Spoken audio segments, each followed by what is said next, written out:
বন্ধুরা, এখন আমি ঈশপের গল্প সমগ্র থেকে নেয়া এক রাখাল আর নেকড়ে বাঘের গল্পটি শোনাচ্ছি। অনেক বছর আগে এক গ্রামে এক রাখাল বাস করত, আর গ্রামের লোকেদের গবাদি পশু চড়িয়ে সে জীবন ধারণ করত। প্রতিদিন সে তাদের বিরাট এক জঙ্গলের কাছে একটা মাঠে চড়াতে নিয়ে যেত। অন্য চাষিরাও কাজ করত কাছাকাছি একটা মাঠে।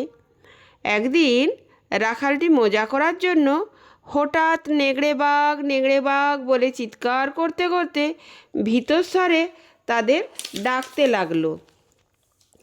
রাখালের ভয়ার্ত চিৎকার শোনার সঙ্গে সঙ্গে তারা হাতে মোটা মোটা লাঠি নিয়ে তাকে উদ্ধার করার জন্য তার কাছে ছুটে গেল।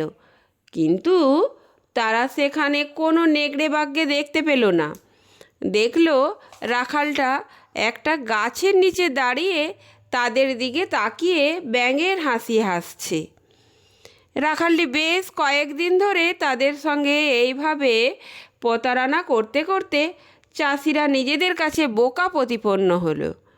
সুতরাং তারা রাখালটির ওপর ভীষণ রেগে গিয়ে প্রতিজ্ঞা করলো তার চিৎকার শুনে আর কখনো তার সাহায্যের জন্য এগিয়ে আসবে না।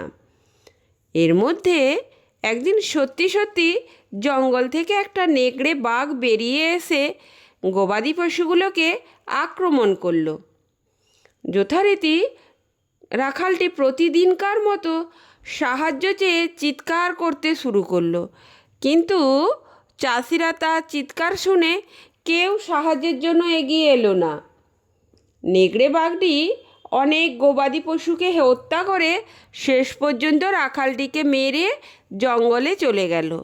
নীতি কথা, কখনো মিথ্যা কথা বলা উচিত নয়।